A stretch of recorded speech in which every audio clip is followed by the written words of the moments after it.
எடுக்க முடியாது. எஜமானனால தான் நுகத்தை எடுக்க முடியும். உங்களுடைய மனதில் ஸ்ட்ராங்காக நீங்கள் டிசைட் பண்ணணும். சில பிரச்சனைகளுக்கு முடிவு கர்த்தர் மட்டும்தான் செய்ய முடியும். அவர் எழும்புவார், அவர் கிரியை செய்வார், அவர் ஆளுகை செய்வார், அவரே உடைத்து போடுவதற்கு வல்லவராய் இருக்கிறார். ஆமேன் சொல்லுங்கள். கரங்களை அசைத்து ஒரு ஹல்லேலூயா. இந்த வசனத்தை நான் தியானித்து கொண்டிருக்கும் போது விசேஷமாக வேதத்திலே 3 விதமான நுகங்களை ஆண்டவர் முறித்தார். இந்த நுகத்தினுடைய 3 விதமான செயல்பாடுகள். இந்த நுகம் அப்படின்றது ஒரு மனுஷனை என்ன பண்ணும், அதை முறிப்பேன் என்று கர்த்தர் வாக்கு கொடுக்கிறார். நம்பர் 1, முதலாவதாக ஒரு நுகத்தை குறித்து நம்ம வாசிக்கலாம். 2 ராஜாக்களின் புஸ்தகத்திலே 4ஆம் அதிகாரத்தினுடைய 4ஆம் அதிகாரம் 1வது வசனத்தை வாசிக்கலாம். 2 ராஜாக்கள் 4ஆம் அதிகாரம் 1வது வசனத்தை வாசிக்கலாம். தீர்க்கதரிசியினுடைய புத்திரரில் ஒருவனுக்கு மனைவியாய் இருந்த ஒரு ஸ்திரீ எலிசாவை பார்த்து, உமது அடியாளாகிய என் புருஷன் இறந்து போனான், உமது அடியான் கர்த்தருக்கு பயந்து நடந்தான் என்பதை அறிவீர். கடன் கொடுத்தவன் இப்போதும் என் 2 குமாரரையும் தனக்கு அடிமையாய் கொள்ள வந்தான் என்றான். அடுத்த வசனத்தை கூட வாசிக்கலாம். எலிசா அவளை நோக்கி, நான் உனக்கு என்ன செய்ய வேண்டும்? அதற்கு அவள், ஒரு குடம் எண்ணெயே அல்லாமல் உமது அடியாளுடைய வீட்டில் வேறு ஒன்றும் இல்லை என்றாள். போது ஆண்டவருடைய பிள்ளைகளே, இந்த வசனத்தில் வேதத்தில் ஒரு குடும்பத்தின் மேலே ஒரு நுகம் ஒன்று இருக்கிறது, கடன் என்கிற நுகம். அப்போ தீர்க்கதரிசியின் இடத்துல சொல்றாங்க, இந்த மாதிரி என்னுடைய கணவனார் இருந்தார், அவர் ரொம்ப நல்ல மனுஷன் தான், அவர் நல்ல ஊழியம் செய்தவர் தான், ஆனால் எதேர்ச்சியா என்னுடைய குடும்பத்தில் கடன் வந்துருச்சு. இப்போ நானும் இந்த பிள்ளைகளும் இந்த கடலினாலே பாதிக்கப்படுகிறோம், எங்களுக்கு ஏதாவது ஒரு உதவி செய்யணும் அப்படின்னு தீர்க்கதரிசியின் இடத்துல போய் நிற்கிறார்கள். கர்த்தருடைய பிள்ளைகளே, நுகம் சிலருடைய வாழ்க்கையில இருக்கிற நுகம் அவர்களுக்கும் அந்த நுகத்துக்கும் சம்பந்தமே இல்லை. அது அவர்களாலே உண்டானது அல்ல, அதற்கு காரணம் அவர்களும் அல்ல. இந்த ஜெபத்தில் இருக்கிற உங்க வாழ்க்கையில சில நுகங்கள் காரணமே இல்லாமல் நீங்கள் செய்யாத தவறுக்காக, நீங்கள் பண்ணாத ஒரு காரியத்திற்காக ஒரு நுகம் உங்களுடைய கழுத்தின் மேல் மாட்டப்பட்டிருக்கலாம். ஆனா ஆண்டவர் சொல்லுகிறார், நான் எந்த நுகத்தை உடைப்பேன் அப்படின்னு சொன்னா, உங்களுக்கே தெரியாமல் உங்களுடைய பிரச்சனை அல்லாமல் இருக்கிற நுகத்தை கர்த்தர் முறித்து போடுவேன் என்று கர்த்தர் வாக்கு கொடுக்கிறார். ஹல்லேலூயா. உங்களுடைய இருதயம் கலங்கலாம், நான் ஏன் இதை சுமக்கணும், நான் எதுக்கு இதை பண்ணணும், நான் தான் இதுக்கு ஒண்ணுமே செய்யலையே, என்ன வம்படியா அந்த இடத்துல சிக்க வச்சுட்டாங்க, என்ன மாட்ட வச்சுட்டாங்க. யாரோ ஒரு தேவனுடைய பிள்ளைகள் இப்படிப்பட்ட இருதயத்தோட இருக்கலாம். எனக்கு தெரியாது, இதனுடைய விளைவு எனக்கு தெரியாது, நான் ஒரு வெகுளி, என்னுடைய தலையின் மேல் இது வைக்கப்பட்டிருக்கிறது. நுகம் என்கிறது அவர்கள் ஆசைப்பட்டு, அவர்கள் விருப்பப்பட்டு, அவர்கள் செய்கிற தவறினால் உண்டானது அல்ல. யாரோ ஒருத்தர் செய்த தவறுக்காக துக்கத்தை சுமப்பதுதான் அந்த நுகம். அந்த நுகத்தை நீங்க சுமந்துட்டு இருக்கலாம். உங்க முன்னோர்கள் செய்த, அப்பா அம்மா செய்த, உங்க கூட பிறந்தவங்க செய்த ஏதோ ஒரு பாரம் உங்கள் தலையின் மேல் ஏறி இருக்கலாம். ஆனால் ஆண்டவர் வாக்கு கொடுக்கிறார், இல்லை, அந்த நுகத்தை முறிக்கிற அபிஷேகம் இன்றைக்கு இந்த முதல் நாள் கடந்து வருகிறது. நான் நம்புகிறேன், உங்களுடைய தலையின் மேல் மனிதர்களால் வைக்கப்பட்ட, குடும்பத்தால் வைக்கப்பட்ட அந்த நுகங்களை கர்த்தர் எடுத்து போடுவேன் என்று வாக்கு கொடுக்கிறார். கர்த்தருடைய கரம் அதை செய்ய போகிறது. இனி அந்த காரியத்திலே ஆண்டவர் ஒரு விடுதலையை கர்த்தர் தரப்போகிறார். இனி உங்களுடைய மனது சோர்ந்து போவது இல்லை. அந்த காரியத்தை நினைக்கும் போது காரணமே இல்லாமல் நான் தண்டிக்கப்படுகிறேனே, கர்த்தர் வாக்கு கொடுக்கிறார், காரணமே இல்லாத அனைத்து காயங்களையும் இந்த 7 நாட்கள் ஜெபத்திலே கர்த்தர் மாற்றுவேன் என்று கர்த்தர் வாக்கு கொடுக்கிறார். ஹல்லேலூயா. எந்தெந்த நபர்களெல்லாம் காரணமே இல்லாமல் தண்டிக்கப்படுகிறீர்களோ, காரணமே இல்லாமல் நஷ்டப்பட்டீர்களோ, கர்த்தர் வாக்கு கொடுக்கிறார், உங்களுடைய நஷ்டத்தை லாபகரமாய் மாற்றி அந்த மனிதர்கள் வைத்திருக்கிற நுகத்தை நான் முறித்து போடுவேன். நான் விருப்பப்படாமல், ஆசைப்படாமல், நான் ஒன்றும் செய்யாமல் எனக்கு வைக்கப்பட்டிருக்கிற நுகத்தை என் தேவன் முறித்து போடுவதற்கு கர்த்தர் வல்லவராய் இருக்கிறார். கைகளை உயர்த்தி எல்லாரும் ஜெபம் பண்ணுங்க. அப்பாவை பார்த்து, எஸ், நம்முடைய முன்னோருடைய சாபங்களை உடைக்கிற கர்த்தர் வந்திருக்கிறார். ஆமென். காரணமே இல்லாமல் வைக்கப்பட்டிருக்கிற அந்த நுகத்தை கர்த்தர் இன்று முறிக்கிறார். ஹல்லேலூயா. நான் ஏன் வருத்தப்படுறேன், நான் ஏன் கஷ்டப்படுறேன், ஹல்லேலூயா, நான் ஒண்ணுமே பண்ணலையே. கர்த்தருடைய கரம் அதை செய்து முடிக்க போகிறது. எல்லாருடைய கரங்களை உயர்த்தி நீங்க ஜெபம் பண்ண கர்த்தர் அதை செய்ய போறாரு. ஆமென்.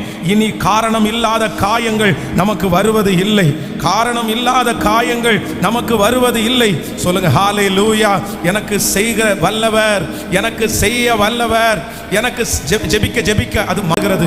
ஆமென். யாரால் வைக்கப்பட்டிருந்தாலும் கர்த்தர் அதை முறித்து அதை நிமிர்ந்து உங்களை நடக்க பண்ணுகிற கர்த்தர். ஸ்தோத்திரம் ஸ்தோத்திரம் ஸ்தோத்திரம் ஸ்தோத்திரம். என்னுடைய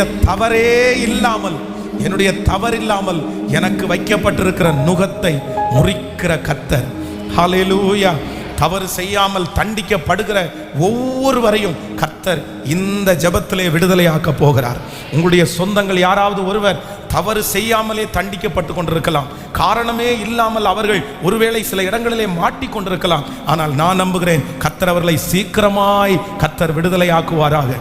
நம்ம ஜெயிலில் நம்ம சில நேரங்களில் நீங்கள் விசிட் பண்ணிங்கன்னா அங்கே நிறைய மனிதர்களை சந்திக்கும் போது நிறைய பேர் சொல்லுகிற வார்த்தை என்ன தெரியுமா?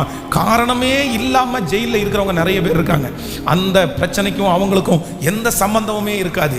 அவர்கள் அந்த இடத்துல சும்மா நின்றுருப்பாங்க, ஆனால் அவங்கள அரெஸ்ட் பண்ணுவாங்க. இந்த மாதிரி காரணம் இல்லாமல் தங்களுடைய கழுத்தின் மேல் நுகங்கள் வைக்கப்பட்ட நிறைய பேர். இந்த சத்தத்தை கேட்கிறவங்க நீ யாராவது ஒருத்தர் அப்படி இருக்கலாம். ஆனால் என் தேவனாகிய கர்த்தர் ஒன்று செய்கிறவர். காரணம் இல்லாமல் என் மேல் வைக்கப்பட்டிருக்கிற நுகத்தை முறிக்கிறதற்கு தேவன் வல்லவராய் இருக்கிறார். உங்கள் மேல் பொறாமைப்பட்டு சிலர் வைத்திருக்கலாம். உங்களுக்கு தெரியாத ஒரு நபர்களால் உங்களுக்கு வந்திருக்கலாம். ஆனால் அது எல்லாவற்றையும் கர்த்தர் இந்த மாதம் கிளியர் பண்ணுவேன் என்று வாக்கு கொடுக்கிறார். சரி செய்வேன் என்று கர்த்தர் வாக்கு கொடுக்கிறார். உங்கள் முன்னோர்கள் செய்த தவறுகளின் நிமித்தமாய் வைக்கப்பட்டிருக்கிற அந்த நுகத்தை இந்த 7 நாட்கள் ஜெபம் கண்டிப்பாக முறியடிக்கும். இனி அந்த பாரம் உங்களுடைய கழுத்தின் மேல் இருப்பது இல்லை. கர்த்தருடைய அபிஷேகத்தின் வல்லமை இறங்கட்டும், அந்த பிள்ளை மேல இறங்கட்டும். அந்த சாபங்கள் இயேசுவின் நாமத்தினால இப்பொழுது கடந்து போ. நீங்க ஜெபம் பண்ணிட்டே இருங்க. அந்த வாக்குத்தத்தம் வரும்போது ஸ்தோத்திரம் ஸ்தோத்திரம் ஸ்தோத்திரம். ஹல்லேலூயா. விடுதலை கொடுக்கிற கர்த்தர், விடுதலை கொடுக்கிற கர்த்தர், விடுதலை கொடுத்துகிற கர்த்தர், என் மேல் இருக்கிற நுகத்தை முறிய பண்ணுகிற கர்த்தர். ஹல்லேலூயா. பொழிந்திடும் வல்லமை, உன்னதத்தின் வல்லமை, ஆவியின் வல்லமை, அக்கினியின் வல்லமை. பொழிந்திடும் வல்லமை, உன்னதத்தின் வல்லமை, ஆவியின் வல்லமை, அக்கினியின் வல்லமை. வல்லமை தேவை தேவா, வல்லமை தாரும் தேவா, இந்த தேவை தேவா, இப்போ தாரும் தேவா. சொல்லுவோம், இப்போ தாரும் தேவா. பொழிந்திடும் வல்லமை,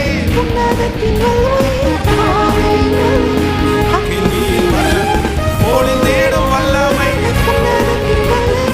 ஆவியின் வல்லமை, அக்கினியின் வல்லமை. பெந்தெக்கோஸ்தே நாளை போல பெரிதான முழக்கத்தோடு, பெந்தெக்கோஸ்தே நாளை போல பெரிதான முழக்கத்தோடு வல்லமையாக இறங்கி பாரங்களினாலே நிரப்பும். சொல்லுவோம், பாரங்களினாலே கைகளை மேல தட்டி பொழிந்திடும் அபிஷேகத்தினால் நுகங்கள் முறிந்து போகும்.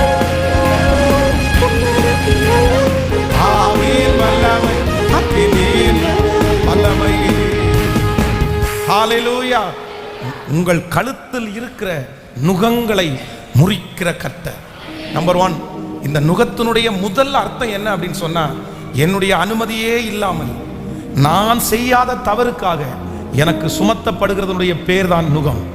எனக்கு விருப்பம் இல்லாம, எனக்கு ஆசை இல்லாம, நான் விருப்பப்படாத, என்னுடைய கண்ட்ரோலுக்கு மிஞ்சி ஒரு மாடு இருக்கு அப்படின்னு சொன்னா அது இஷ்டப்பட்டு விருப்பப்பட்டு அது செய்த தவறுக்காக கழுத்துல மாட்டப்படுகிறது நுகம் அல்ல. யாரோ ஒருவர் தன்னுடைய ஆதாயத்திற்காக, தன்னுடைய வருமானத்திற்காக வலுக்கட்டாயமா பிடிச்சு அதனுடைய கழுத்தின் மேல் வைக்கப்படுகிறது தான் நுகம். ஆண்டவர் சொல்லுகிறார், அந்த நுகத்தை நான் உடைப்பேன் என்று கர்த்தர் வாக்கு கொடுக்கிறார். யாரா வேணுமென்றால் இருக்கலாம். இந்த சத்தத்தை கேட்டுக்கொண்டிருக்கும் போது நீங்க சொல்லலாம், எனக்கு தான் பாஸ்டர் என்னுடைய விருப்பமே இல்லாம என் தலை மேல ஒரு நுகம் வைக்கப்படுகிறது. நான் செய்யாத தவறுக்காக ஒன்று வைக்கப்பட்டுருச்சு. ஒரு பிரச்சனையை நான் சந்திச்சு போயிட்டு இருக்கிறேன். அதுக்கும் எனக்கு எந்த சம்பந்தமும் இல்லை. நான் அதுக்கு விருப்பப்படலை. யாரோ ஒருத்தர் செஞ்சதற்காக நான் தண்டிக்கப்படுகிறேன். என்னுடைய தகப்பனார் செய்ததற்காக நான் தண்டிக்கப்படுகிறேன். நான் நல்லவன் தானே, என் குடும்பத்துக்கு எதுக்கு வரணும், எனக்கு எதுக்கு வரணும், நான் ஏன் இவ்வளோ கஷ்டப்படணும்? ஆனால் நான் நம்புகிறேன், இல்லை, அந்த நுகம் யாரால் வைக்கப்பட்டாலும் என் தேவனாகிய கர்த்தர் இந்த ஜெபத்தில் ஆணித்தரமாக வாக்கு கொடுக்கிறார். அந்த நுகம் முறிக்கப்படும். உங்களுடைய அனுமதி இல்லாமல் வைக்கப்பட்டிருக்கிற அந்த பிரச்சனைகள் எடுக்கப்படும். நீங்கள் காரணம் இல்லாமல் சிக்கி கொண்டிருக்கிற அந்த சிக்கல்களிலிருந்து ஆண்டவர் விடுதலை தருவேன் என்று கர்த்தர் வாக்கு கொடுக்கிறார். உங்களுடைய நாலேஜே இல்லாமல் உங்களை துரத்தி கொண்டிருக்கிற பிரச்சனையிலிருந்து கர்த்தர் உங்களுக்கு விடுதலை தருவேன். சத்தமாய் ஆமேன் ஆமேன் என்று சொல்ல சொல்ல அந்த அற்புதம் நடப்பதாக நடப்பதாக நடப்பதாக. ஹல்லேலூயா. நீங்கள் காரணம் இல்லாமல் உங்களை சிக்க வைத்திருக்கிற அந்த சிக்கல்களிலிருந்து அந்த நுகத்தை கர்த்தர் முறிப்பேன் என்று கர்த்தர் வாக்கு கொடுக்கிறார். இனி பாரத்தோடு நீங்கள் அதை செய்வது இல்லை. இனி மன துக்கத்தோடு அந்த காரியத்தை செய்வதில்லை. கர்த்தர் அந்த நுகத்தை முறிக்கிறார். இனி யாரும் உங்கள் கழுத்தின் மேலே அப்படிப்பட்ட ஒரு சுமையை சுமத்த முடியாது. நீங்கள் செய்யாத தவறுக்காக உங்கள் மேல் சுமத்த முடியாத வரைக்கும் கர்த்தர் ஒரு பெரிய பாதுகாப்பை கிருபையாய் கர்த்தர் தருவாராக. ஹல்லேலூயா. நம்பர் 2, இரண்டாவதாக நம்முடைய நுகத்தை முறிப்பேன் என்று ஆண்டவர் வாக்கு கொடுக்கிறார். இந்த நுகம் அப்படின்றது என்ன? நம்பர் 1, முதலாவது நுகம் என்கிறது என்ன அப்படின்னா, என்னுடைய விருப்பமே இல்லாம நான் செய்யாத தவறுக்காக என் மேல் வைக்கப்படுகிற ஒன்று, என்னுடைய நாலேஜே இல்லாம வைக்கப்படுகிற ஒன்று தான் நுகம். அதை கர்த்தர் முறிப்பேன் என்று கர்த்தர் வாக்கு கொடுக்கிறார். இரண்டாவதாக ஒரு வசனத்தை நம்ம வாசிக்கலாம். மார்க் எழுதின சுவிசேஷம் 5ஆம் அதிகாரத்தினுடைய 2வது வசனத்தை வாசிக்க போகிறோம். மார்க் எழுதின சுவிசேஷம் 5ஆம் அதிகாரம் 2வது வசனம். அவர் படவிலிருந்து இறங்கின உடனே அசுத்த ஆவி உள்ள ஒரு மனுஷன் பிரேத கல்லறையிலிருந்து அவருக்கு எதிராக வந்தான். அவனுடைய குடியிருப்பு கல்லறைகளிலே இருந்தது. அவனை சங்கிலிகளினாலும் கட்ட ஒருவனாலும் கூடாதிருந்தது. அவன் அநேக தரம் விலங்குகளினாலும் சங்கிலிகளினாலும் கட்டப்பட்டிருந்து சங்கிலிகளை முறித்து விலங்குகளை தகர்த்து போடுவான். அவனை அடக்க ஒருவனாலும் கூடாதிருந்தது. அடுத்த வசனம். அவன் எப்பொழுதும் இரவும் பகலும் மலைகளிலும் கல்லறைகளிலும் இருந்து கூக்குரலிட்டு கல்லுகளினாலே தன்னை காயப்படுத்தி கொண்டிருந்தான். கவனிங்க ஆண்டவருடைய பிள்ளைகளே. நம்பர் 2, இரண்டாவதாக இந்த நுகம் அப்படின்றது என்ன அப்படின்னு சொன்னா, ஒரு மனுஷனை கண்ட்ரோல் பண்ணுகிற ஒரு சக்தி தான் நுகம். இந்த மாடுக்கு இந்த நுகத்தை மாட்டிட்டாங்கன்னு சொன்னா அவ்வளோதான். அதற்கு பிறகு அது எந்த இடத்திலே திரும்பணும் அப்படின்றத யார் டிசைட் பண்ணுவோம் அப்படின்னு சொன்னா, அந்த எஜமானன் தான் டிசைட் பண்ண முடியும். அந்த மாடுனால அந்த நுகம் மாட்டப்பட்டிருக்கிற அந்த மிருக ஜீவன்களால அதால டிசைட் பண்ண முடியாது. ஒருவேளை புல்லு சாப்பிடணும் அப்படின்னு அது ஆசைப்படுது, தண்ணி குடிக்கணும்னு அவர் அதை ஆசைப்படுது அப்படின்னு சொன்னா, நுகம் மாட்டப்படுவதற்கு முன்னாடி தான் ஆசைப்பட்டா போய் அது புல்லு சாப்பிடலாம், தான் ஆசைப்பட்டா போய் தண்ணி குடிக்கலாம். ஆனா நுகத்தை கழுத்துல மாட்டினதற்கு பிற்பாடு அது ஆசைப்பட்டாலும் விருப்பப்பட்டாலும் அதனுடைய எஜமானன் மனதில் ஆசைப்பட்டா தான் அந்த மாட்டினால தண்ணி குடிக்க முடியும். இன்னைக்கு நிறைய பேருடைய வாழ்க்கையில இருக்கிற அடுத்த பெரிய சுமை என்ன அப்படின்னு சொன்னா, ஏதோ ஒரு கண்ட்ரோலுக்குள்ள இருக்கிற சுமை. நீங்க இந்த ஜெபத்துல இருக்கிற ஆண்டவருடைய பிள்ளைகளே, உங்களால் இதுவரையிலையும் சுயமா எதையுமே செய்ய முடியாம இருக்கலாம். நானும் அப்படித்தான் சில நேரங்களில் நினைப்பேன், ஆசைப்பட்டது எதுவுமே நான் செய்ய முடியாது, விருப்பப்பட்டது எதையுமே பண்ண முடியாது. நம்ம இதை பண்ணலாம்னு நினைச்சா உடனே ஒரு கண்ட்ரோல். அப்படின்னா இன்னொருத்தருக்கு கீழே அடங்கி இருக்கிற கண்ட்ரோல் அல்ல. சில இடத்துல நம்ம நிறைய பேர் அடிமைகளாகவே மாற்றப்படுகிறோம். சுயாதீனம் இல்லாமல் ஒரு மனசோட சேர்ந்து செய்ய முடியாம ஒரு கண்ட்ரோலுக்குள்ள. பாருங்க, பேக்கெட்டில் பணம் இருக்கும், ஊதாரியாய் நம்ம செலவு பண்ண வேண்டிய அவசியம் இல்லை. ஆனால் சிலருக்கு தேவைக்கு கூட அந்த பணத்தை எடுத்து செலவு பண்ண முடியாது. என்ன அப்படின்னு சொன்னால் ரொம்ப கஷ்டமாக இருக்கும். அது ஒரு கண்ட்ரோல். இல்லைப்பா நீ செலவு பண்ண முடியாது, நீ இதை செலவு பண்ணிட்டேன்னா அடுத்து அந்த பிரச்சனைக்கு நீ என்ன பண்ணுவ, அப்படியே இறுக்கி பிடிச்சிருக்கிறது. இந்த வேதத்தில் நம்ம வாசிக்கும் போது ஒரு மனுஷன் இருக்கிறான். இந்த மனுஷனை என்ன பண்ணுது அப்படின்னா, அவனுக்குள்ளே இருக்கிற அந்த பொல்லாத ஆவி அவனை கையில் அப்படியே பொம்மை மாதிரி வச்சு விளையாண்டுட்டு இருக்குது. அவனுடைய கையில் கட்டிருக்கிற சங்கிலிகளை அது உடச்சி எறிகிறது. அவன் கைகளினால் தன்னை காயப்படுத்தி கொள்கிறான். அவனை யாருமே பார்க்க முடியறதில்லை. அவன் பிசாசு பிடித்தவனாய் கல்லறைகளிலே அவனுக்கு சுயமா வீட்டில் படுக்கலான்னு தோணும், நல்லா சாப்பிடலான்னு தோணும். தன்னுடைய சுய நினைவு அவனுக்கு திரும்பும் போது அவன் ரொம்ப நல்லா வாழணும், நம்ம குளிச்சு இந்த நகத்தெல்லாம் வெட்டி நம்ம நல்லா இருக்கணும்னு நினைப்பான். ஆனால் அந்த பிசாசு அவனுக்குள்ள வரும்போது அவனால சுயமா இல்லாதபடி அதை அவனை கண்ட்ரோல் பண்ணிருச்சு. ஆனால் கர்த்தர் வாக்கு கொடுக்கிறார், நான் உன் கழுத்தின் மேல் இருக்கிற நுகத்தை முறிப்பேன் என்று கர்த்தர் வாக்கு கொடுக்கிறார். இந்த முதல் நாளிலே கர்த்தர் இரண்டாவதாக ஒரு வார்த்தையை கொடுக்கிறார். இந்த சத்தத்தை கேட்கிற யாராவது ஒருத்தர் நீங்க அந்த சூழ்நிலையிலே வந்திருக்கலாம். ஏதோ ஒன்று உங்களை இருக்க பிடிச்சிருக்கலாம், உங்களை கண்ட்ரோல் பண்ணி வச்சிருக்கலாம். எனக்கு ஃப்ரீனஸே இல்லை பாஸ்டர், எனக்கு ஒரு விசாலமே இல்லை பாஸ்டர், என் மனதை அடக்கி வச்சிருக்காங்க, என் பிள்ளை அடிமையா இருக்கிறான், நான் அடிமையா இருக்கிறேன், என் குடும்பத்தில் இருக்கிற நபர்கள் அடிமையா இருக்கிறார்கள், நான் எதையுமே செய்ய முடியாதா, அவ்வளோதான் எனக்கு ஆசீர்வாதமா, விருப்பப்படுகிற எதையுமே நான் வாங்க முடியாதா, இப்படியெல்லாம் உங்க மனசு நினைக்கலாம். ஆனால் நான் நம்புகிறேன், சீக்கிரத்திலே ஆண்டவர் உங்களை ஃப்ரீ பண்ணி கர்த்தர் விட போகிறார். கர்த்தர் அந்த கண்ட்ரோல் இருந்து கர்த்தர் உங்களை கையில தூக்கி கர்த்தர் எடுக்க போகிறார். நான் நம்ப நீங்கள் நினைப்பதற்கும் வேண்டிக் கொள்வதற்கும் அதிகமாய் கர்த்தர் உங்களுக்கு செய்ய போகிறார். உங்களுடைய மன விருப்பத்தை கர்த்தர் நிறைவேற்றுகிற நாட்கள் சீக்கிரமாய் வரப்போகிறது. ஆமேன். உங்களுடைய இருதயம் ஆசைப்படுவது போல் இருக்கிற ஒரு நல்ல வாழ்க்கையை ஆண்டவர் உங்களுக்கு நிச்சயம் தருவாராக. ஏதோ ஒரு காரியத்தினாலே ஒரு பலவீனமாக இருக்கலாம், ஒரு பிள்ளைகளுடைய பிரச்சனையாக இருக்கலாம், எது உங்களுக்கு எவ்வளோ ஃப்ரீயாக இருக்கணும்னு நினைச்சாலும் அப்படியே உங்களை அது கண்ட்ரோல் பண்ணி வைக்கலாம். பாருங்க, சிலர் இன்னைக்கு கல்யாண வீட்டில் எல்லாரையும் சொந்தக்காரங்களை எல்லாரையும் பார்ப்பாங்க. பார்க்கும்போது எல்லாரும் ஒருத்தருக்கு ஒருத்தர் சிரிச்சுட்டே இருப்பாங்க. ஆனால் இவங்களுக்கு சிரிக்கலான்னு தோணும், ஆனால் இவங்களால என்ன பண்ண முடியாதுன்னா சிரிக்கவே முடியாது. உள்ளுக்குள்ள ஒன்று சொல்லும், அவங்கள கண்ட்ரோல் பண்ணி வச்சுக்கோ. நீ என்னத்தை போய் சிரிக்க போற, நீ என்ன சிரிக்க போற, நீ எதுக்கு எப்படி சிரிப்ப, இவ்வளவு பெரிய பிரச்சனையை வச்சுட்டு நீ எப்படி சிரிக்க முடியும். அந்த இடத்துல கண்ட்ரோல். இந்த ஜெபத்தில் இருக்கிற நிறைய பிள்ளைகள் எங்கு போனாலும் ஒரு விஷயம் உங்களை அப்படியே கண்ட்ரோல் பண்ணிட்டே இருக்கலாம். ஏதோ ஒன்று என்ன சிரிக்க விடலை, என்ன சந்தோஷமா இருக்க விடலை, என்ன சாப்பிட விடலை, என்ன ஒரு நல்ல ட்ரெஸ் பண்ண விடலை, என் மனசுல அது என்ன பாதிச்சுட்டே இருக்குது. ஏதோ ஒரு காரியம், உங்க பிள்ளைகளா இருக்கலாம், நீங்களா இருக்கலாம். ஆனால் என் ஆண்டவர் வாக்கு கொடுக்கிறார், அந்த நுகத்தடியை முறிக்கிற கர்த்தர் என்னோடு கூட, நம்மோடு கூட கர்த்தர் இருக்கிறார். ஹல்லேலூயா. உங்களுக்கு ஒரு விசாலத்தை கர்த்தர் தருவார். உங்களை தனியாய் கர்த்தர் நிற்க பண்ணுவார்.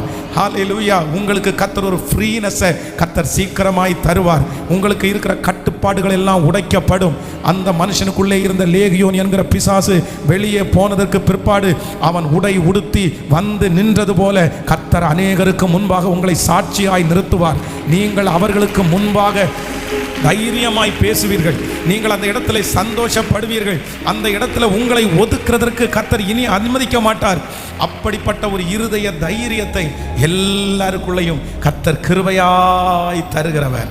ஹல்லேலூயா. கர்த்தருடைய பிள்ளைகளே, இளம் வயதிலேயே ரொம்ப படிக்காததுனால ஒரு ரெக்ஸ்டி அப்படின்னா தனிப்பைப்படுத்துவது அப்படின்றது எனக்குள்ள அப்படியே வளர்ந்துட்டே இருந்துச்சு. எங்கே போனாலுமே அவ்வளோ சீக்கிரமாக முன்னாடி போய் நிற்க மாட்டேன், யாரிடத்துலையுமே அவ்வளோ சீக்கிரமாக போய் பேச மாட்டேன். எந்த இடத்துல போய் நின்னாலும் என்னை அறியாமலே ஒரு ஒதுக்குற ஃபீல் எனக்குள்ளே இருந்துகிட்டே இருக்கும். என்னன்னா, முதல்ல என்ன தோணும் அப்படின்னு சொன்னால், நீ அழகில்லை அப்படின்றது என்னுடைய மனசுக்குள்ளே இருக்கும். சரி, இன்னொன்று சொன்னோம், நீ போட்டிருக்கிற ட்ரெஸ் நல்லாவே இல்லை, இங்கே இருக்கிறவங்க எல்லாம் எவ்வளோ நல்லா ட்ரெஸ் பண்ணியிருக்கிறாங்க, நீ என்னத்தை போய் ட்ரெஸ் பண்ணியிருக்கிற அப்படின்னு. நான் ஸ்கூலில் படிக்கும்போது நான் இந்த சாப்பாடு வாங்குறதுல தான் ரொம்ப மனசு வருத்தமாக இருக்கும். 8th ஸ்டாண்டர்ட் படிக்கிற போது நான் படித்த ஸ்கூலில் இந்த 8th ஸ்டாண்டர்ட் பசங்க தான் பெரிய பசங்க, அதோட முடிச்சுட்டு அடுத்த ஸ்கூலுக்கு போகிறாங்க. 8th ஸ்டாண்டர்ட் படிக்கிற ஒரு பையன் கூட 4th 4ஆம் வகுப்புக்கு மேலே இருக்கிற பிள்ளைகள் சத்துணவு வாங்குறதுக்கு லைனில் நிற்கவே மாட்டாங்க. இல்லை, சத்துணவு வாங்குறதுக்கு லைனில் நிற்கிறது ஏன்னா ஒரு 4th ஸ்டாண்டர்டுக்குள்ளே இருக்கிற பிள்ளைங்க தான் நிற்பாங்க. ஆனால் அந்த 8th 9th 10th அதுவும் இந்த 10th 9th 10th பார்த்தீங்கன்னா என்னை ஒரு பெரிய ஸ்கூலில் மேனேஜ்மெண்ட் ஸ்கூலில் தான் படிக்க வச்சாங்க. ஆனால் அந்த ஸ்கூலில் போய் மத்தியானம் சாப்பாடு வாங்குறதுக்கு லைனில் நிற்போம் பாருங்களேன்.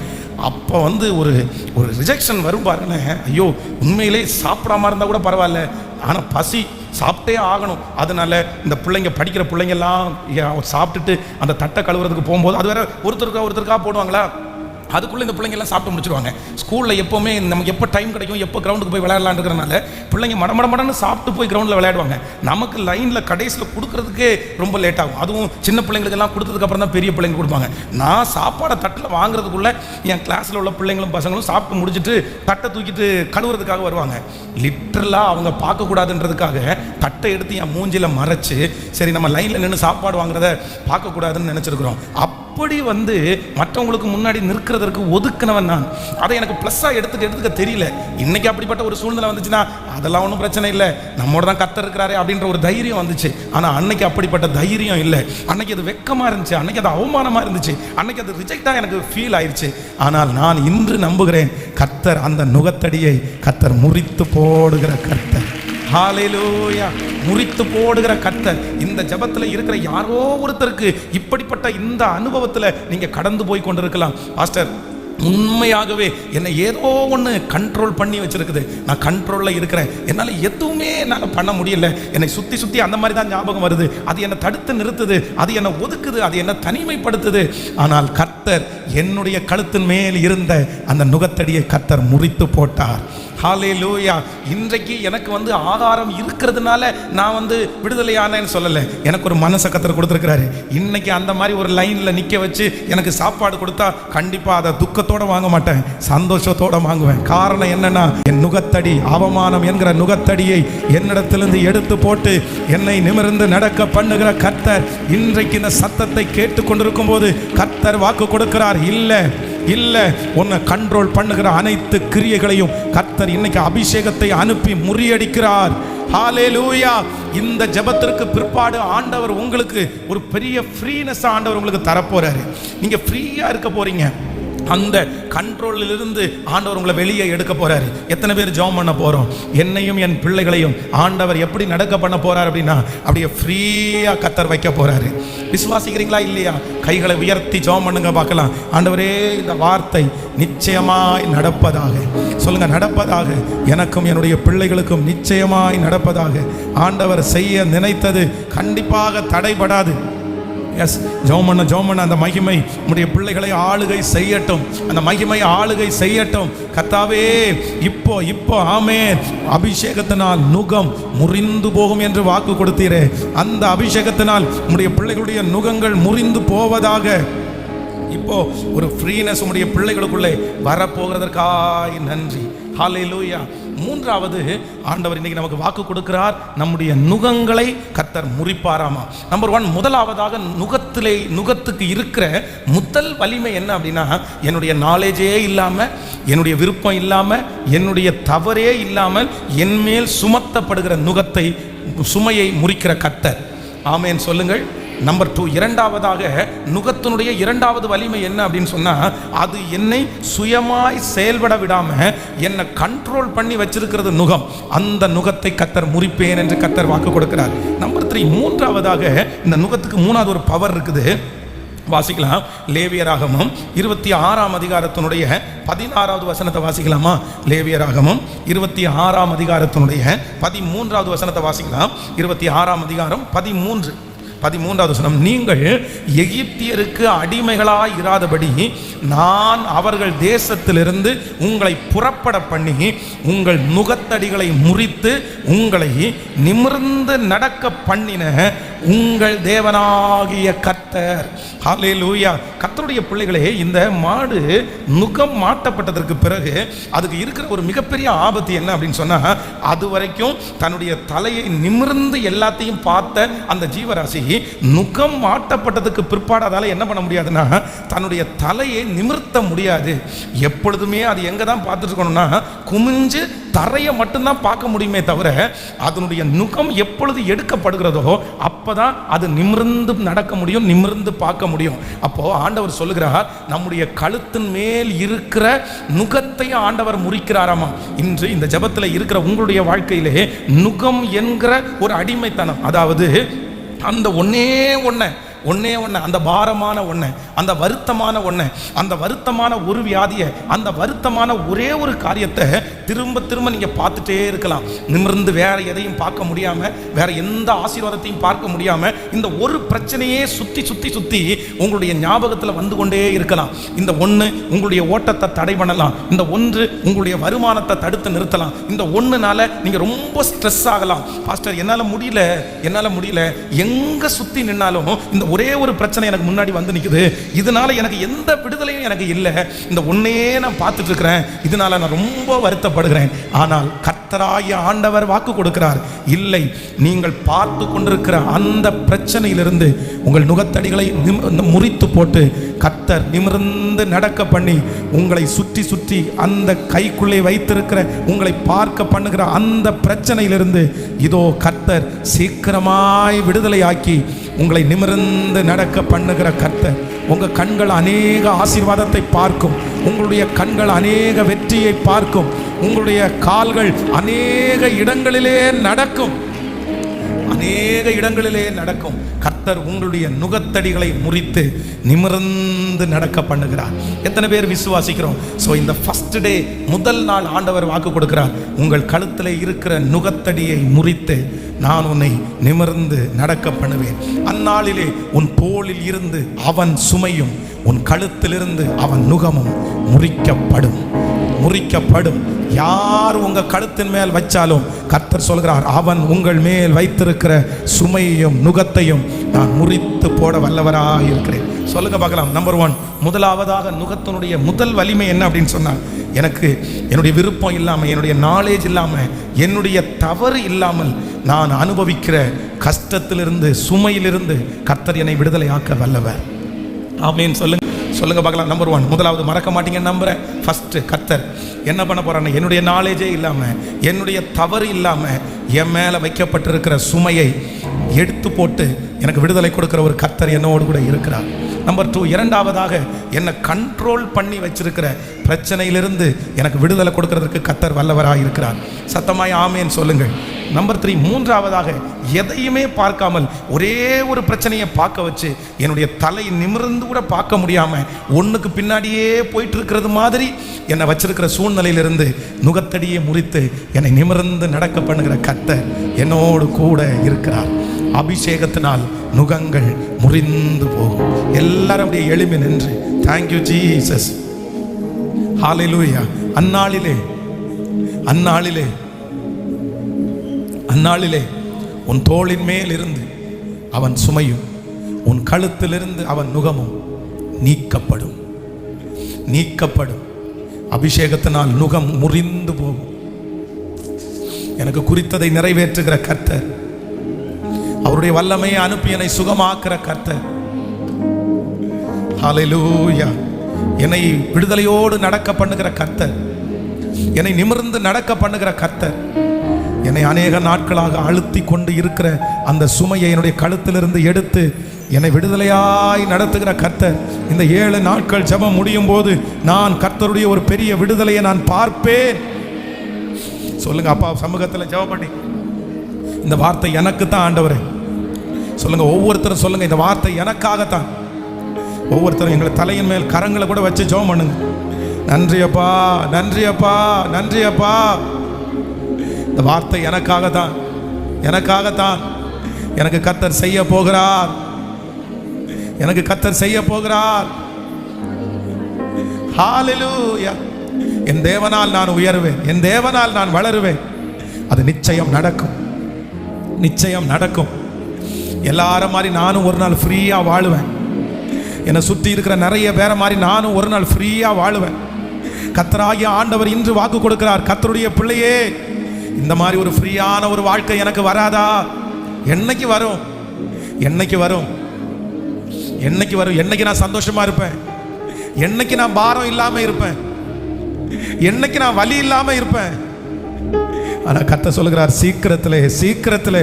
சீக்கிரத்திலே உன்னுடைய கழுத்தின் மேல் இருக்கிற நுகத்தை முறித்து போடுகிற கர்த்தர். அந்நாளில் உன் தோளில் இருந்து அவன் சுமையும் கழுத்திலிருந்து அவன் நுகமும் நீக்கப்படும். ஹல்லேலூயா. என் கர்த்தர் செய்ய நினைத்து அது தடைபடாது. தேவன் என்னை ஆசீர்வதி தடுப்பது யாரு? சொல்லும். கர்த்தர் செய்ய நினைத்து அது தடைபடாது. என் தேவன் என்னை ஆசீர்வதி தடுப்பது யாரு? சொல்லுவோம். என் தேவனால் சொல்லும் சத்தமாய். நிச்சயம் நடக்கும். சுற்றி உள்ள கண்கள் அதை பார்க்கும். நிச்சயம் நடக்கும். சுற்றி உள்ள கண்கள் அதை பார்க்கும். கலங்கி நின்ற போது கலங்காதே என்றாரே, தனித்து நின்ற போது நான் இருக்கிறேன் என்றார். கலங்கி நின்ற போது கலங்காதே என்றார். தனித்து நின்ற போது நான் இருக்கிறேன் என்றாரே. கர்த்தர் எந்த அருகில் நின்று நான் உன்னை விட்டு விலகே, நான் உன்னை என்று கைவிடேன் என்றாரே. கர்த்தர் எந்த கரம் பிடித்து நான் உன்னை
சொல்லுங்க ஆண்டவரை பார்த்து, என் கர்த்தர் செய்ய நினைத்தது அது தடைபடாது.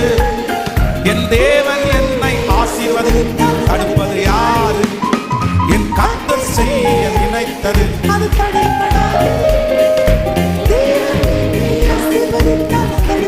கடைசியா கைய மேல, தேவனா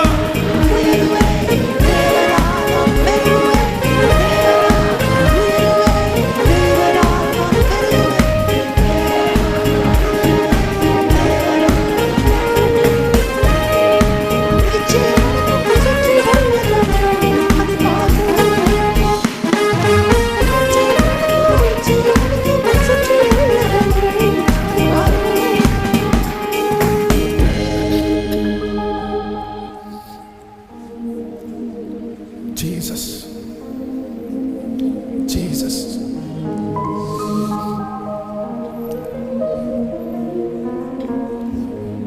நன்றி ஆண்டவரே.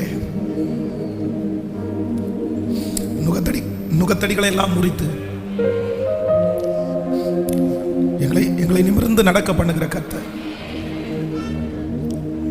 எங்களை நிமிர்ந்து நடக்க பண்ணுகிற கர்த்தர். ஒரு ஃப்ரீனஸே இல்லாமல் நிறைய பிள்ளைங்க இருக்கிறது எனக்கு தெரியுது ஆண்டவரே. ரொம்ப இறுக்கமா,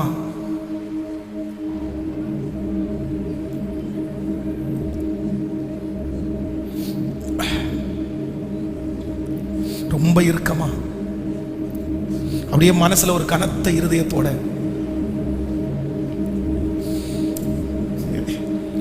அவங்கள எதையுமே ஃப்ரீயா செய்யவே முடிய மாட்டேங்குதேப்பா. சாப்பிடும்போது கூட அந்த ஃப்ரீனஸ் அவங்களுக்கு இல்லை, தூங்கும்போது கூட அவங்களுக்கு அந்த ஃப்ரீனஸ் இல்லை. எவ்வளோ சிரிச்சாலும் மனசனுடைய ஓரத்தில் அந்த மன கஷ்டம் இருந்துட்டே இருக்கேப்பா. ஆனால் இந்த முதல் நாள் வாக்கு கொடுத்தீங்க இல்லை, அந்நாளில் உன் தோளிலிருந்து அவன் சுமையும் உன் கழுத்திலிருந்து அவன் நுகத்தையும் நான் நீக்குவேன், நான் நீக்குவேன், நான் நீக்குவேன். நீங்க வாக்கு கொடுத்தீங்க, நீங்க வாக்கு மாற மாட்டீங்கன்னு நாங்க நம்புறோம் ஆண்டவரே. இந்த 7 நாட்கள் ஜெபம் முடியும் போது ஆயிரக்கணக்கான சாட்சி. நீங்க ஃபர்ஸ்ட் நாள் சொன்னீங்க பாஸ்டர், இந்த ஃபர்ஸ்ட் நாள் மனசுல அப்படி இறுகி தான் வந்தேன் நான். ரொம்ப டென்ஷன், ரொம்ப டென்ஷன். ஆனால் ஆண்டவர் என்ன ரொம்ப ஃப்ரீனஸ் எனக்கு தந்துட்டாரு, ஒரு நல்ல அண்டர்ஸ்டாண்டிங்கை கர்த்தர் எனக்கு தந்துட்டாரு. எங்கள் பிள்ளைகள் சாட்சி சொல்ல போகிறதற்காக